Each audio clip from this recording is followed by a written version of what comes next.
Earlier today, it was reported that the Portland Trail Blazers are closing their practice facility for deep cleaning after 3 members of their organization tested positive for the coronavirus. What does this mean? Could preseason games get canceled? I'll try and answer a few different questions that I've seen today in this video. What's going on, guys? It's Tori. Welcome back to Blazers Uprise. So, today we got the news that we figured we were going to get at some point this season, and it came on the first day that training camp was supposed to start. I guess if there is a time to have this sort of news, it would be right now before the season starts, but, definitely wanted to avoid seeing this type of tweet about our Portland Trail Blazers in regards to things having to shut down because of COVID, but it's pretty inevitable. The season's going to be extremely weird, and this is just going to be a part of what we're going to have to cover here at Blazers Uprise. So one important thing to note from this initial report is that it said that 3 members of the organization tested positive, not necessarily 3 players. I'd be a little bit more worried if it said 3 players,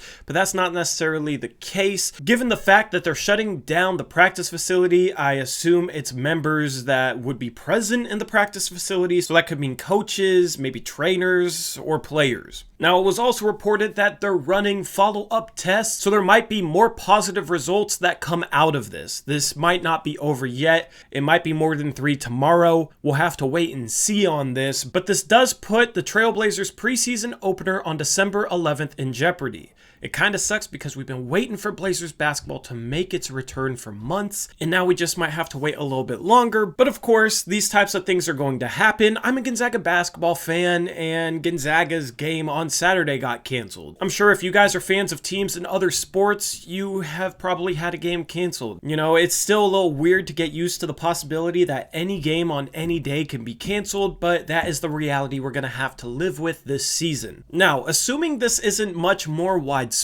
there is a solid chance that that preseason game on the 11th does get played. The things the organization is going to have to do is to confirm not only who has the virus, but also who's been in contact with those who have had the virus. The good part of this is that contact between players was limited leading up to today. Today, full training camp was supposed to start, but in the lead up to it, only 4 players could be allowed in the building at one time. They were distanced, so if it was a player that tested positive, that might not mean that anybody else on the team was exposed to that player. Now, obviously, I don't know the full ins and outs of the protocol and the NBA's rules on this, so this is kind of speculation. I've tried to study up on some of the protocols surrounding COVID in the NBA leading into this year, but I'm not well versed in it yet. But assuming that other players weren't exposed to whoever tested positive, and assuming, this isn't much more widespread, then I would expect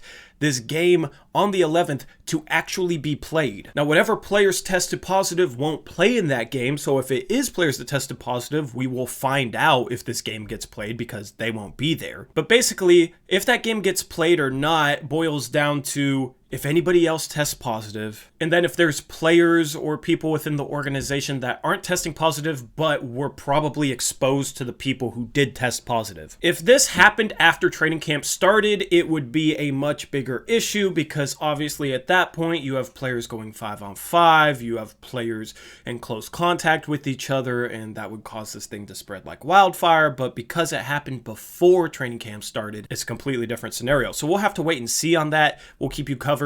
Now, the Blazers closed the practice facility for a deep cleaning. After this deep cleaning, they may reopen it. I don't really know what the plan is in regards to that, but we will be able to get a feel for how realistic it is that this December 11th preseason opener is played depending on if the Blazers start back up training camp. Because if the practice facility reopens and you have a bunch of players practicing, engaging in training camp in close contact with each other, that would mean that they're pretty safe and that they would be okay to play against another team. So we should be able to know whether or not that December 11th game will happen in the days leading up to it, depending upon what the Blazers organization is doing, depending on if there's training camp taking place, depending on if the practice facility reopens, those kind of things. So it shouldn't be something where we get shocked on the 11th and, oh, well, we thought this game was going to be played and now it's not being played. We should be able to get a pretty good feel for that, which is nice because I'd rather know the game is canceled leading up to it a couple days before than to get get news an hour before the game when I'm getting amped up to finally get some Blazer basketball back in my life, and then find out, oh, this game isn't happening. I had that happen with that Gonzaga-Baylor game that was supposed to happen this last weekend. It got canceled an hour before. I was looking forward to that. It was the #1 team versus the #2 team in the country. My Gonzaga Bulldogs are #1. I was really excited to watch them play against the second best team in the country, and that game got canceled, and man, it sucks, you know? Even though you expect stuff to get canceled and, you know, issues to arise, it still sucks when it happens, man, because as a basketball fan, as somebody who loves basketball, I just want to watch basketball, I just want to watch my teams, and I just want to check out from everything. But of course, that's just a fan perspective. I would 100% understand why this game would be canceled. You will never hear me disagree with a game being canceled. Obviously, health of the players, health of the organization trumps everything else, so while it will be disappointing if games get canceled, I fully understand it, and I will never be one to complain about it from the perspective of this game should be being played and people are making a mistake by not having this game be played. The NBA is going to be smart about this. They're going to have educated people making these sort of decisions, so I will never complain about the league's decision making. I don't want my disappointment about potential games being canceled to be misconstrued as something where I'm complaining about the actual decision being made and thinking that they're taking this too seriously to having games canceled, because that won't be the case. That's not how I think about this. Whatever decision the NBA makes to cancel games or play games, I will pretty much stand behind, because they will know better than me in regards to whether games should be played or not. So anyway, let me know if you have any more questions about this scenario down in the comment section below. I'll be happy to try and answer them. And with that, that's a wrap for this video. Thank you guys for watching. I'll catch you later. As always, peace out. Go Blazers.